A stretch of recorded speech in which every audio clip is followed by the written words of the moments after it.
సమరయ తర్వాత సువార్త గ్రీకులకు అంటే అన్యజనులకు ఇంకెక్కువగా విస్తరించింది. సో సమరయ వరకు ఎవరు తీసుకొచ్చారు? ఫిలిప్పు తీసుకొచ్చాడు. ఆ తర్వాత యెరూషలేము చుట్టుపక్కల లేకపోతే యూదయ చుట్టుపక్కల ఉన్న అన్య ప్రాంతాలకు, అన్యజనులున్న ప్రాంతాలకు విస్తారంగా సువార్తను తీసుకెళ్ళింది ఎవరంటే అపోస్తలుడైన పౌలు. ఏ సంఘాన్నైతే యేసుక్రీస్తును బట్టి హింసించాడో ఆ సౌలే లేకపోతే ఆ పౌలే ఇప్పుడు అన్యజనులకు సువార్త పంచడానికి ఆయన వెళ్ళినట్టుగా మనం అపోస్తల కార్యముల గ్రంథంలో చూస్తాం. By the way, Paul was a Hebrew, అవునా? హిబ్రీయుడు and one of the finest scholar కింద చదువుకున్నాడు, గమాలియేలు. Okay, and he has the Roman citizenship, అవును కదా? సో దాన్ని యూజ్ కూడా చేసుకున్నాడు మధ్యలో ఒకసారి. Okay, so and he belongs to a place called Tarsus. And Tarsus అనేది ఇట్స్ నాట్ అ విలేజ్ అంట, ఇట్స్ అ టౌన్. సో ఆయన పుట్టి పెరిగింది లేకపోతే చదువుకుంది, ఆయన ఉన్నది అంతా urban area, it's not a village. So పట్టణ వాతావరణంలో సౌలు గారు లేకపోతే పౌలు గారు పెరిగారు.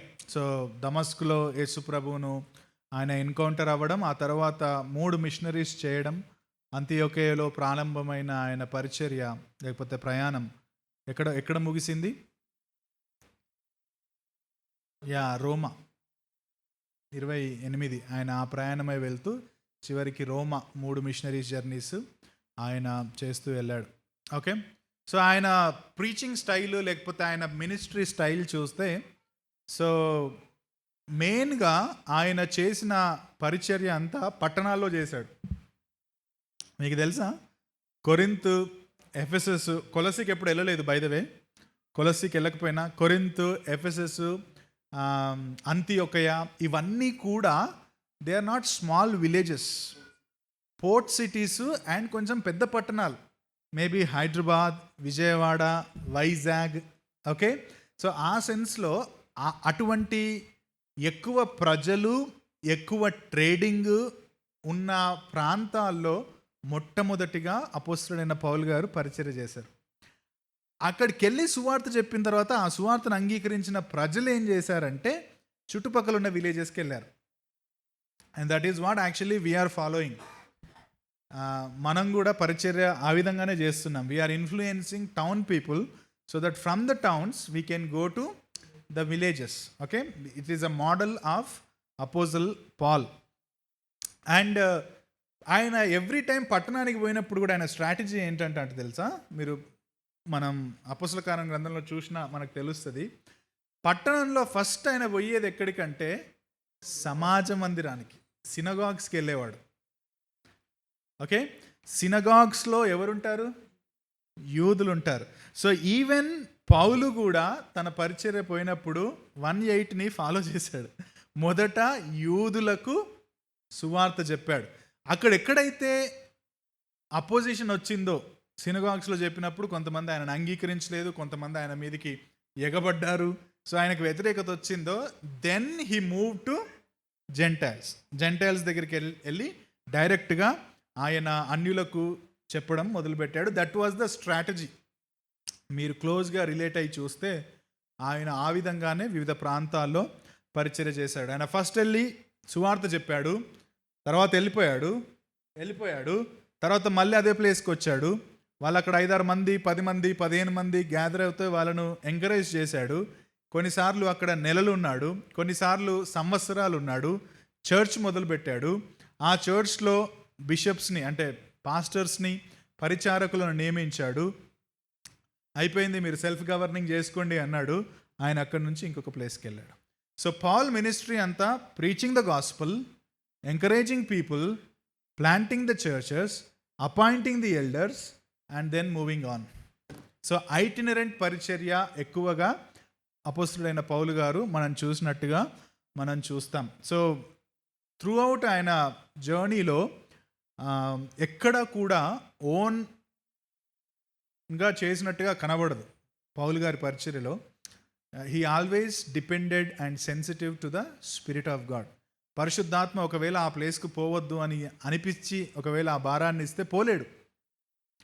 ఒకవేళ ఆయన కన్విన్స్ అయ్యి పరిశుద్ధాత్మ భారం ఇచ్చాడంటేనే పోయాడు. సో పాయింట్ ఏంటంటే he always depended on the spirit of God. ఆయన ఏదో ఒక్కడు నా జ్ఞానం ఉంది, నేను చేయగలుగుతా, నేను ఎప్పుడూ చేయలేడు. స్ట్రాటజీ ఉపయోగించాడు, కానీ ఆయన దేవుని యొక్క పరిశుద్ధాత్మ మీద ఆధారపడుతూ ఆయన పరిచర్య చేశాడని కూడా మనం చూస్తాం. సో ఈ ఆదిమ సంఘంలో శ్రమల గురించి ఇంతకుముందు మనం మాట్లాడాం, కాకపోతే ఇంకొంచెం దాన్ని క్లియర్గా నేను చెప్పే ప్రయత్నం చేస్తాను. ఈ బుక్లో లేదు, నేను వేరే దగ్గర నుంచి తీసుకున్నాను. ఆదిమ సంఘంలో ర్యాపిడ్ గ్రోత్ ఎట్లా ఉందో అంతే ర్యాపిడ్గా ఏముందని చూసాం మనం. చర్చ్లో పర్సిక్యూషన్ కూడా మనం చూసాం. సో రోమన్స్ అధికారం కింద యూదులు ఉండేవాళ్ళు, అవునా అవునా? గవర్నర్ ఎవరు జీసస్ టైంలో? పిలాతు. కానీ పిలాతు దగ్గరికి యేసు ప్రభువును చంపమని చెప్పింది ఎవరు? High priest, juice high priest. So Roman అధికారం క్రింద యూదులు ఉండేవాళ్ళు. యూదులకు ఒక రకంగా పెద్దగా ఎవరు ఉండేవాళ్ళు అంటే ప్రీస్టులు, యాజకులు, ప్రధాన యాజకులు ఉండాలి. సో రోమన్స్కి మరియు యూదులకు పొసిగేది కాదు. ఓకే, అంటే వీళ్ళు కంట్రోల్ ఉన్నారు, వీళ్ళేమో రిలీజియస్ పీపుల్, వీళ్ళంతా గవర్నమెంట్, ప్రభుత్వం. ఓకే, సో వీళ్ళిద్దరికీ మధ్యలో పెద్దగా పొసగే వాళ్ళు కాదు. వీళ్ళేమో మోనోథియిస్టిక్ రిలీజియస్, ఎవరు? యూదులు, ఒక్కడే దేవుడు. వీళ్ళు బహుదేవతారాధికులు. Okay, and by the way they worship their kings, Roman చక్రవర్తి. సో వీళ్ళు ఏమన్నారంటే, రోమన్స్ ఏమన్నారంటే, చేసుకోండి, మీరు మీ దేవుణ్ణి ఆరాధించుకోండి, బట్ మీ దేవునితో పాటు మా దేవుళ్ళను కూడా ఇంక్లూడ్ చేయండి. ఓకే, మమ్మల్ని కూడా ఇంక్లూడ్ చేసుకొని చెయ్యండి అని అంటే ఈ Jews they are very strong. So they said no. అప్పుడు వీళ్ళు ఏం చేశారంటే వీళ్ళ మీద టెంపుల్ ట్యాక్స్ విధించారు. ఓకే, టెంపుల్ ట్యాక్స్, లేకపోతే ఇంకా వేరే ట్యాక్సులు కూడా, ఎందుకంటే పూర్తి కంట్రోల్ కిందికి రావట్లేరు కదా. అందుకని రోమన్ గవర్నమెంట్ యూదుల మీద పన్నులు ఎక్కువగా వేయడం, దానివల్ల ఏమయ్యిందంటే యూదుల్లో పూర్గా ఉన్న వాళ్ళు చాలా ఆర్థికంగా చితికిపోవడం. ఎక్కువ ట్యాక్స్ చెల్లించాలనుకో ఉండేది కాదు కదా మనలాగా. కాబట్టి so there is a friction between juice and Romans. Roma government వీళ్ళను తొక్కి పెట్టేదంట. సో యూదుల నుండి చాలా ఎక్కువగా డబ్బును దోచుకున్నారు. యూదా జనాభా ఆర్థికంగా అణిచివేతకు గురైనట్లుగా కూడా వాళ్ళు భావించారు. సో ఆ విధంగా వాళ్ళిద్దరి మధ్యలో ఒక ఫ్రిక్షన్ ఉండేది. ఎప్పుడు ఈ పర్సిక్యూషన్ బాగా ఎక్కువైందంటే, అంటే ముందు నుంచి కూడా అయ్యింది, AD 64లో ఇదంతా తర్వాత. ఓకే, రోమ్ నగరం తగలబడిపోయింది, మీకు తెలిసే ఉంటుంది. ఓకే, నీరో అప్పుడు చక్రవర్తిగా ఉన్నాడు. రోమ్ తగలబడిపోతుంటే ఆయన ఫిడేలు వాయించాడు అనేది ఒక నానుడి, తెలుసా? అది ఎంతవరకు కరెక్ట్ అనేది హిస్టారికల్గా ప్రూఫ్ లేదు, అట్లా చెప్తారు కొంతమంది. ఓకే, అక్కడ రోమ్ తగలబడిపోతుంటే మంచిగా వైలెన్ వాయించుకుంటూ కూర్చున్నాడు అనేది హిస్టారికల్గా కొంతమంది అవును అంటారు, కొంతమంది ప్రూఫ్ లేదంటారు. సో బై ద వే ఆయన టైంలో 64లో రోమ్ తగలబడిపోయింది.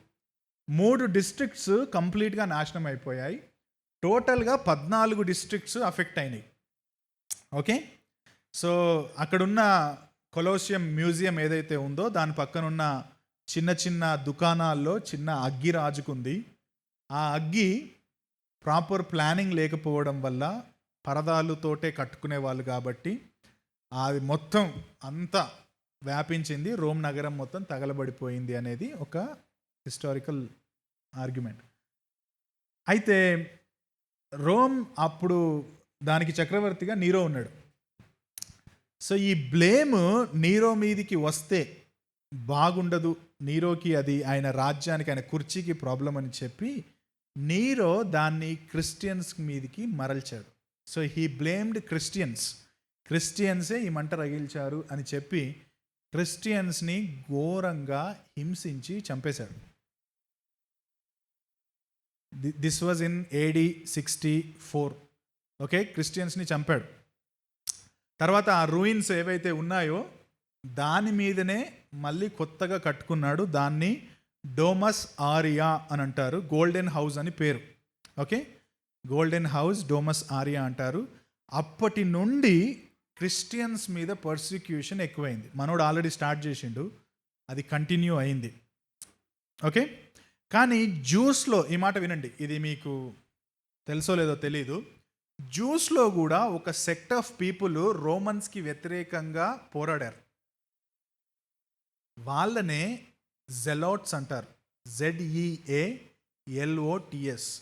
ఓకే, వీళ్ళెవరంటే యూదా విప్లవకారులు. ఓకే, మన భాషలో చెప్పాలంటే జూయిష్ కమ్యూనిస్టులు, టెర్రరిస్టులు వద్దు. ఓకే, విప్లవకారులు. మమ్మల్ని మీరు అణిచివేస్తారా, మేము మా హక్కుల కోసం పోరాడతామని జ్యూస్లో ఒక సెక్ట్ ఆఫ్ పీపుల్ రోమన్స్ మీద దాడి చేశారు. వాళ్ళనే జీలట్స్ అంటాం. వీళ్ళు 66లో 64లో అయింది కదా ఏది, రోమా తగలబడిపోవడం.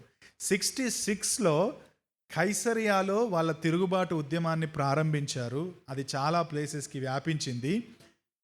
జెరూసలేంలో ఉన్న ఒక రోమన్ దండును కూడా ఓడించారంట.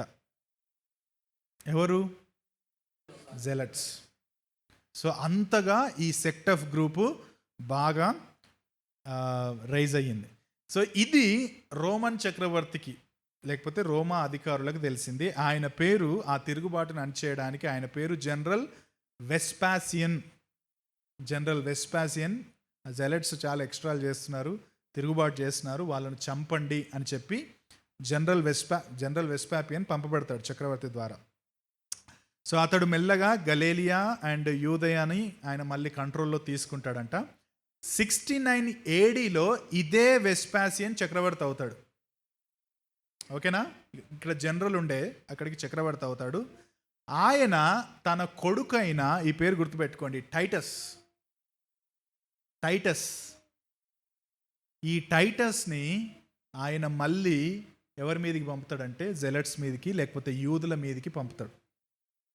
సో ఈ టైటస్ గుర్తుపెట్టుకోండి, ఈ టైటస్ AD 69లో జెరూసలేంని చుట్టుముట్టి దాడి చేస్తాడు. This is the biggest attack on Jerusalem. 69వ సంవత్సరంలో టైటస్ జెరూసలేం మీద దాడి చేస్తాడు. AD 70లో గుర్తుపెట్టుకోండి, AD 70లో జెరూసలేంలో ఉన్న 2వ మందిరం పూర్తిగా కూల్చబడుతుంది. ఎవరు కూల్చారు? టైటస్, సన్ ఆఫ్ వెస్పారియన్ అనుకుంటా, వెస్పాసియన్. ఓకేనా, రైట్. సో ఈ మాట వినండి, AD 70లో మందిరం కూల్చబడ్డదని చెప్పాను కదా. దాదాపు ఆ టైంలో 10 లక్షల మంది యోధులను చంపేశారు. 10 lakhs. And that is the biggest massacre అంటారు. చంపేశారు, అంటే లిటరల్గా పట్టుకొని చంపేశారు 10 లక్షల మందిని. 10 million people, Jews were massacred. So యూదుల్ని చంపేశారు. అండ్ ఆ పర్సిక్యూషన్ని తట్టుకోలేక కొంతమంది క్రిస్టియన్స్ అంట డెకపోలి, విన్నారా ఈ మాట? డెకపోలిస్. ఆ డెకపోలిలో గల పెల్లా అనే ప్రాంతానికి కూడా పారిపోయారట. So there actually many Christians వెళ్ళిపోయారు. యూదులు కొన్ని లక్షల మందిని చంపేశారు. సో జెరూసలేము ఎప్పుడైతే డిస్ట్రాయ్ అయిందో అప్పుడు సెంటర్గా ఉంది కదా అప్పటి వరకు క్రిస్టియానిటీకి జెరూసలేం. ఆ తర్వాత మెల్లగా యాంటియోక్ క్రిస్టియానిటీకి సెంటర్ అయింది. ఓకేనా? And by the way, this is prophesied by Lord Jesus Christ already. టెంపుల్ది చెప్తాను ఎక్కడో. ఓకే, సో AD 70లో 2వ మందిరం పూర్తిగా కూల్చబడింది. ఓకే, సో 2వ మందిరం అంటే మీకు ఏమైనా క్వశ్చన్ వచ్చిందా? మొదటి మందిరం ఏంటి అని? Okay, right. సో టెంపుల్ గురించి కూడా నేను మీకు చెప్తాను. This is also out of this book. జెరూసలేంలో గల మందిరం గురించి నేను మీకు చెప్పాలనుకున్నాను. సో మొదటి మందిరం ఎవరు కట్టారు? సొలొమోను కట్టాడు. 957 బీసీలో కట్టాడు. ఓకే, 957 బీసీలో సొలొమోను మొదటి మందిరం కట్టాడు. అది ఎక్కడుందంటే 1 Kings 6-8 చాప్టర్స్, 2 Chronicles 2-7 చాప్టర్స్. తర్వాత మీరు చదువుకోండి. ఓకే, సో ఈ మొదటి మందిరాన్ని ఎందుకు కట్టాడంటే దేవుడు కట్టమని చెప్పాడు. అది ఇశ్రాయేలీయులకు ఆరాధన మందిరంగా ఉండింది. వాళ్ళు అక్కడికి వెళ్ళి బలులు అర్పించేవాళ్ళు వాళ్ళ పాప క్షమాపణ కోసం. ఏటేటా ప్రధాన యాజకుడు వెళ్ళి హోలీ ఆఫ్ హోలీస్ దగ్గర పాప క్షమాపణ కోసం ప్రార్థన చేసేవాడు. ఓకే, సో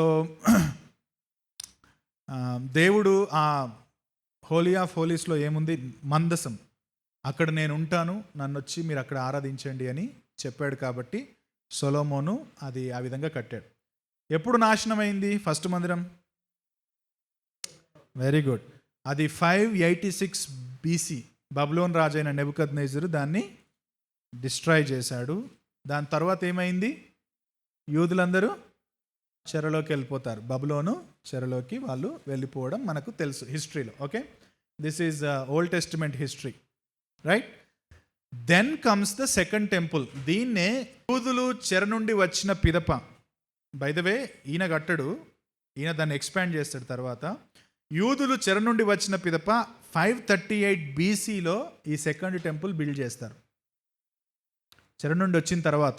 ఓకే, 516 బీసీలో ఎవరు నాయకులుగా ఉంటారు వీళ్ళకు? నెహెమ్యా అండ్ ఎజ్రా నాయకత్వంలో టెంపుల్ ఫినిష్ అవుతుంది 516 బీసీలో. ఓకే, మీరు ఎజ్రా పుస్తకం చదివితే మీకు తెలుస్తుంది. సో 20 బీసీలో, ఇంతకుముందు చెప్పాను కదా, 20 బీసీలో ఎవరు యూదయాలో రాజుగా ఉంటాడు? హేరోద్ రాజుగా వస్తాడు. ఈ సెకండ్ టెంపుల్ ఎవరైతే ఎజ్రా నెహెమ్యా కట్టారో ఆ టెంపుల్ని ఇప్పుడు మనోడు కింగ్ కాబట్టి ఎక్స్పాండ్ చేస్తాడు బాగా, దాన్ని ఇంకా బ్యూటిఫై చేస్తాడు, ఎక్స్పాండ్ చేస్తాడు. అండ్ బై ద వే ఇదే మందిరానికి ఎవరు వెళ్ళారు? యేసుక్రీస్తు చిన్నప్పుడు వెళ్తాడు, ఇదే మందిరంలో ఆయన బోధిస్తాడు, ఇదే మందిరంలో వ్యాపారం చేస్తున్న వాళ్ళను వెళ్ళగొడతాడు. అండ్ ఇదే మందిరం కూల్చబడుతుందని మత్తయి సువార్త 24:1-2 వచనాల్లో ఆయన ప్రవచనం చెబుతాడు. ఆ ప్రవచనం AD 70లో ఇదిగో టైటస్ యెరూషలేం మీద దాడి చేసినప్పుడు అది కూల్చబడడం అనేది మనం చూస్తాం. This is temple history. Okay, so 64లో నీరో చక్రవర్తి పర్సిక్యూషన్ చేశాడు, కానీ ఇక్కడ 70లో పర్సిక్యూషన్ ఇంకెక్కువైంది, ఘోరమైన పర్సిక్యూషన్. కొంత లక్షల మంది యూదులు చచ్చిపోయారు. అసలు హారబుల్ ఉండే అంట. 24 అంటే 24లో యాక్చువల్లీ మీరు చదివితే కూడా that is a prophecy of AD 70, fulfilled prophecy అంటారు. Okay, 24th chapter of Matthew is fulfilled prophecy. మేడ మీద ఉన్నోళ్ళు కిందికి రావద్దు. ఆ టైంలో గర్భవతులుగా ఉన్న వాళ్లకు చాలా శ్రమ. ఎందుకంటే లిటరల్గా ఇది జరిగింది, చంపేశారు దగ్గరికి వెళ్ళి, వాళ్ళను కూడా స్పేర్ చేయలేదు. So that is the biggest, మీరు వెళ్ళి గూగుల్లో సెర్చ్ చేయండి, దట్ ఈస్ ద బిగ్గెస్ట్ మ్యాసకేర్ అని అంటారనమాట AD 70లో. సో యూదులకు పోయింది సువార్త, తర్వాత అపోస్తలుడైన పౌలు ద్వారా గ్రీక్ అంటే నాన్ జూయిష్ సెక్ట్స్లకి వెళ్ళింది. ఆ తర్వాత శ్రమలు కూడా విస్తారంగా మన వీళ్ళకు జరిగాయి. సో దిస్ ఈజ్ ఆల్మోస్ట్ 60-70 వరకు వచ్చేసాం కదా, 69-70 వరకు వచ్చేసాం. సో అనదర్ 30 years మాట్లాడి ఈరోజు క్లోజ్ చేస్తాను నేను. అనదర్ 30 yearsలో ఉన్న క్రిస్టియన్స్ని, లేకపోతే క్రీస్తు కోసం నిలబడ్డ క్రైస్తవులను చరిత్రలో చర్చ్ ఫాదర్స్ అని పిలుస్తారు. వాళ్ళనే చర్చ్ ఫాదర్స్ అని వాళ్ళను పిలుస్తారు, రైట్? సో ఈ ఫాదర్ అన్న పదం జనరల్గా ఫాదర్ అంటే ఏంటి? తండ్రి. ఓకే, పాప, రైట్? సో ఇదేదో సంఘానికి ఆయన ఫాదర్ అన్నట్టుగా కాదు, కానీ చర్చ్ ఫాదర్స్ అని ఎందుకు పిలిచారంటే వాళ్ళు ఒక రకంగా గౌరవప్రదంగా సంఘములో ఆదిమ అపోస్తలుల తర్వాత ఉన్నారు కాబట్టి గౌరవ సూచకంగా చర్చ్ ఫాదర్స్ అని వాళ్ళకి పేరు పెట్టారు. ఓకేనా? గౌరవ సూచకంగా, అంతేగాని వాళ్ళు పరలోకపు తండ్రికి ఈక్వల్ అని కాదు.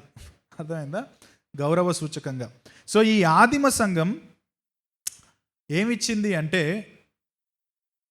70 నుంచి 100 ఆ టైంలో సంఘానికి నూతన నిబంధన ఇచ్చింది కదా. అంటే అంతకు ముందే మొదలైంది రాయడం, కానీ ఆ తర్వాత ఈ 100 years లోపల ఈ ఆదిమ సంఘం కొత్త నిబంధనను సంఘానికి దయచేసింది. సువార్తలు, అపోస్తల కార్యాలు, పత్రికలు, ప్రకటన గ్రంథం ఇవన్నీ కూడా ఈ చర్చ్ ఫాదర్స్కి ఒక రకంగా మోడల్గా ఉన్నాయి, చర్చ్గా ఏ విధంగా ఉండాలి అన్నదానికి. ఓకే, దేవుడి వీటన్నింటినీ వీళ్ళతో రాయించాడు. ఇప్పుడు చర్చ్ ఫాదర్స్ చేతిలో ఈ యొక్క బుక్స్ ఉన్నాయి. ఈ బుక్స్ నుంచి చర్చ్ ఫాదర్స్ వాళ్ళు పరిచర్య చేయడానికి ముందుకు వచ్చారు. సో వీరి రచనలు, చర్చ్ ఫాదర్స్ వీళ్ళు చేసిన రైటింగ్స్ సంఘానికి, అంటే ఆదిమ సంఘానికి మరియు 4th century 4వ శతాబ్దానికి మధ్యలో రాయబడ్డాయి. ఓకే, 4th centuryకి బిలోనే ఇవన్నీ కూడా రాయబడ్డాయి. సో ఈ టైంలో కూడా చర్చ్కి చాలా చాలా శ్రమలు. అండ్ బై ద వే ఇది గుర్తుపెట్టుకోండి, చర్చ్కి ఆల్వేస్ 2 waysలో శ్రమలు వస్తాయి. చెప్పండి. ఒకటి, అవుట్ సైడ్ పర్సిక్యూషన్. నువ్వు యేసుప్రభుని నమ్ముకుంటే నేను చంపేస్తాం, యేసుప్రభుని నమ్ముకుంటే నేను కొడతాం, తిడతాం అనేది outside persecution. But major persecution ఎక్కడి నుంచి వస్తుందో తెలుసా? Inside persecution. That is persecution through heresy, అబద్ధ బోధ. ఇది ఎక్కువ యాక్చువల్లీ. మనం బయట దాని గురించి ఎక్కువ మాట్లాడతాం, కానీ the major threat to Christianity is from inside. So ఇది సేమ్ ఆదిమ సంఘంలో చర్చ్ ఫాదర్స్ టైంలో కూడా ఉండింది. అపోస్తుల కార్యంలో ఉంది, అపోస్తుల పనిచేస్తున్న టైంలో ఉంది. అండ్ ఆల్సో చర్చ్ ఫాదర్స్ టైంలో కూడా అవుట్ సైడ్ పర్సిక్యూషన్, ఇన్సైడ్ హెరసీ అనేది ఒక తీవ్రమైన ఒత్తిడిలో ఉంది. ఏంటి? సంఘం 70 అయిపోయిన తర్వాత. ఆ టైంలో దేవుడు చర్చ్ ఫాదర్స్ని ఎన్నుకొని వాళ్ళ రైటింగ్స్ ద్వారా చర్చ్ని చాలా చాలా స్ట్రెంథెన్ చేశాడు. ఈ చర్చ్ ఫాదర్స్ చాలా ఎక్కువగా పాత నిబంధన పట్ల గౌరవాన్ని కలిగి వారి రైటింగ్స్కి అన్నింటికీ పాత నిబంధనను మోడల్గా తీసుకున్నారు. They depended on old testament, right? And doctrine గురించి, లేకపోతే రూల్స్ గురించి, నాయకత్వం గురించి కొన్ని విషయాలన్నీ చర్చ్కి వీళ్ళు తమ రైటింగ్స్లో అందజేశారు. ఎవరు? Church fathers. ఓకే, సో ఆ చర్చ్ ఫాదర్స్ నేను మీకు 3 లేదా 4 ఇప్పుడు స్మాల్గా పరిచయం చేస్తాను. దాంట్లో first person Timothy Titus, right? Clement of Rome 30 AD నుంచి 110 ఆ టైం గ్యాప్ అని వచ్చారు. Clement of Rome. ప్లేస్ ఏమో Clement, Rome place, sorry, place ఏమో రోము, పేరేమో Clement, sorry. Clement of Rome అంటారు, ఎట్లన్నా రాసుకొని ఇష్టం, రైట్? సో 95 AD ఆ టైంలో కొరింథు సంఘంలో, ఈ కొరింథు ఏంటో ఏమో, అపోస్తలుడైన పౌలు టైంలో అతిపెద్ద సమస్యలు ఉన్న సంఘం కొరింథు. ఈవెన్ ఈ టైంలో కూడా కొరింథులో చాలా చాలా గలిబిలి ఉండిందంట. సో 95 ADలో క్లెమెంట్ ఆఫ్ రోమ్ కొరింథు సంఘానికి మొదటి ఉత్తరాన్ని రాశాడు. ఓకే, అయితే అక్కడ మెయిన్ ఇష్యూ ఏముందంట అంటే బిలీవర్స్ లీడర్షిప్కి లోబడలేదు. యాక్చువల్లీ కొరింథులో ఉన్న ఫస్ట్ ప్రాబ్లం ఏంటి? పౌల్ టైంలో సెక్షువల్ ఇమొరాలిటీ. మెయిన్గా లీడర్షిప్ విషయంలో విడిపోయారు. నేను పౌలు వాడను, అపోల్లో వాడను, క్రీస్తు వాడను. ఓకే, సో లీడర్షిప్ విషయంలో ఆల్రెడీ కొరింథులో ప్రాబ్లం ఉంది. సో 95 అపోస్తలుడైన పౌలు చనిపోయి ఆ తర్వాత చర్చ్ వీళ్ళందరూ అపోస్తలులందరూ చనిపోయిన తర్వాత కూడా ఐ థింక్ పీపుల్ లీడర్షిప్ విషయంలో చాలా కేవోస్ను కలిగి ఉన్నారు. సో లీడర్ని పక్కన పెట్టడము, సొంతంగా పని చేయడము, సో ఒక రకమైన గలిబిలి ఉన్న పరిస్థితుల్లో క్లెమెంట్ ఆఫ్ రోమ్కి ఆ విషయం తెలిసి he wrote the first letter again to కొరింథీ సంఘం ఏం రాశాడంటే, అండ్ బై ద వే ఈ ఉత్తరం క్రిస్టియన్ సర్కిల్స్లో చర్చ్ హిస్టరీలో అతి ప్రాముఖ్యమైన ఉత్తరం. The most important letter after apostles తర్వాత this is the most important letter అని అంటారు. నూతన నిబంధనకు బయట రాయబడిన అతి ప్రాముఖ్యమైన ఉత్తరం ఇది. ఓకే, సో ఏం చెప్పాడంటే, సంఘములో బిషప్స్ని లేకపోతే నాయకులను నొక్కి చెప్పిన మొట్టమొదటి ఉత్తరం అంట ఇది. ఆల్రెడీ సంఘానికి నాయకులను ఎవరు నియమించాడండి? దేవుడు నియమించాడు. అంటే ఆ గవర్నెన్స్ ఎవరు స్టార్ట్ చేశారు? పాల్ చేశాడు. మీరు ఒక ప్రత్యేకమైన ప్రదేశంలో కూడుకుంటున్నారు, మీ మీద ఎవరు ఉండాలి? నాయకులు ఉండాలి. నాయకులకు మీరు ఏం కావాలి? లోబడాలి. ఎందుకంటే వీళ్ళు దేవుని సంఘాన్ని కాయడానికి పరిశుద్ధాత్మ ద్వారా మీ మీద నియమించబడ్డారు అని ఆల్రెడీ ఎస్టాబ్లిష్ చేశాడు. కానీ కొరింథీ సంఘంలో అది పాటించలేదు, మళ్ళీ గలిబిలయ్యింది. సో ఆ లీడర్షిప్ని నొక్కి చెప్పడానికి రాయబడిన మొట్టమొదటి ఉత్తరం క్లెమెంట్ ఆఫ్ రోమ్ రాసిన ఉత్తరం. ఈ ఉత్తరంలో 150 కొటేషన్స్ పాత నిబంధన నుండి కోట్ చేశాడంట. 150 కొటేషన్స్. అండ్ ఆల్సో పౌలు యొక్క పరిచర్యను గురించి కూడా చెప్పాడు. ఎందుకు పౌలు గురించి చెప్పాడంటే, it was Paul who wrote to Corinth in the beginning. That is a more problematic church in the New Testament. So అందుకని బహుశా ఆ పౌలు యొక్క మళ్ళీ విషయాలను ఉటంకిస్తూ క్లెమెంట్ ఆఫ్ రోమ్ ఎవరికి రాశాడంటే, ఇదిగో కొరింథీ సంఘానికి రాశాడు. And he was a very famous personality in the early church ఫాదర్స్లో, క్లెమెంట్ ఆఫ్ రోమ్. రెండవ వ్యక్తి ఇగ్నేషియస్. ఈయన ఫస్ట్ నుంచి 2nd సెంచరీలో జీవించిన వ్యక్తి. ఈయన ఎవరంటే సిరియాలోని అంతియొకయ సంఘం యొక్క బిషప్, అంటే నాయకుడు. సిరియాలోని అంతియొకయ సంఘ బిషప్ ఆయన.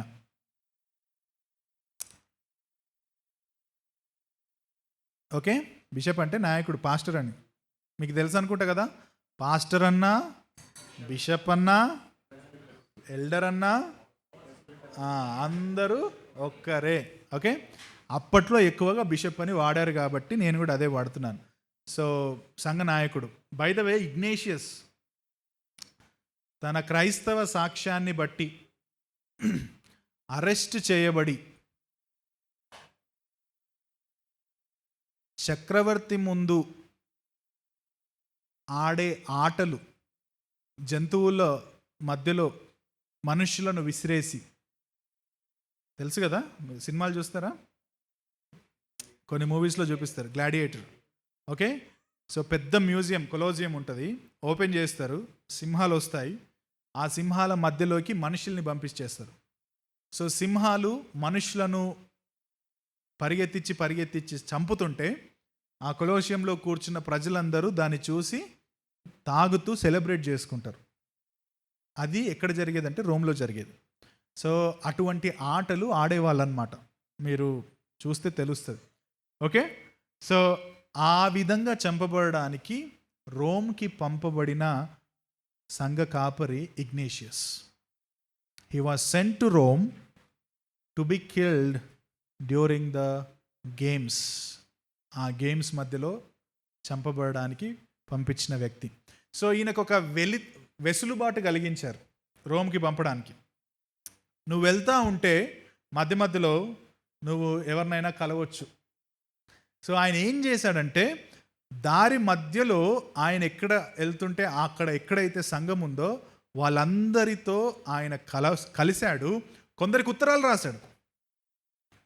Thank you so much, keep pressing, మీరు క్రీస్తు కొరకు పని చేయండి, క్రీస్తు కొరకు మీరు నిలబడండి అని చెప్పి కలిసిన వాళ్ళను ప్రోత్సహించడము, కొంతమందికి ఉత్తరాలు రాయడం కూడా చేశాడు. And by the way, Roman చర్చ్కి కూడా ఉత్తరం రాశాడు ఇగ్నేషియస్. ఏమని రాశాడో తెలుసా? అంటే రోమ్ వాళ్ళు ప్రెషర్ చేస్తే ఈయనను, రోమ్లోనే కదా ఇవి జరిగేవి, రోమ్ చర్చ్ ఏమన్నా ప్రెషర్ చేస్తే ఈయనకు శిక్ష తగ్గించే, చంపకుండా ఉండే అవకాశం ఉందని కాబోలు, అట్లా కూడా ఉండొచ్చు. రోమన్ చర్చ్కి ఇగ్నేషియస్ రాసిన ఉత్తరంలోని విషయం ఏంటంటే, నా కొరకు ఎవరిని సంప్రదించకండి, I am ready to go and be killed by people, martyr అవడానికి నేను సిద్ధంగా ఉన్నానని ఉత్తరం రాశాడట. అర్థమైంది నేను చెప్పింది? తనను కాపాడాలని ప్రయత్నించొద్దు అని రోమా సంఘానికి ఉత్తరం రాశాడు. సంఘంలో శాంతిని, ఐక్యతను దెబ్బతీసే అబద్ధ బోధలను ఖండించమని చావడానికి వెళ్ళే ముందు రాశాడు ఆయన. ఆ ప్లేస్లో నేనుంటే రాష్ట్రపతి దగ్గరికి వెళ్ళి క్షమాభిక్షను ఎవరైనా అడగండి, నేను బతకాలని ఉన్నది అని అనుకుంటామేమో జనరల్గా. నేనైతే అట్లా అనుకుంటా, మరి మైక్ అట్లా అనుకోడేమో మరి. కానీ ఈ వ్యక్తిని చూడండి, అంటే పర్సిక్యూషన్ ఏమీ లేని మనమే ఇట్లా ఆలోచిస్తే అంత సివియర్ పర్సిక్యూషన్లు ఉన్నాయన. మీరు చర్చ్లో యునైటెడ్గా ఉండండి, చర్చ్ని మీరు పీస్ కలిగి ఉండండి, మీరు చర్చ్ని డిస్టర్బ్ చేసే అబద్ధ బోధలను ఖండించమని చావడానికి వెళ్ళడానికి ముందు చెప్తున్నాడు. అంటే how much he loves the church. అర్థమవుతుందా? ఎంత ప్రేమిస్తున్నాడు చూడండి సంఘాన్ని ఆయన.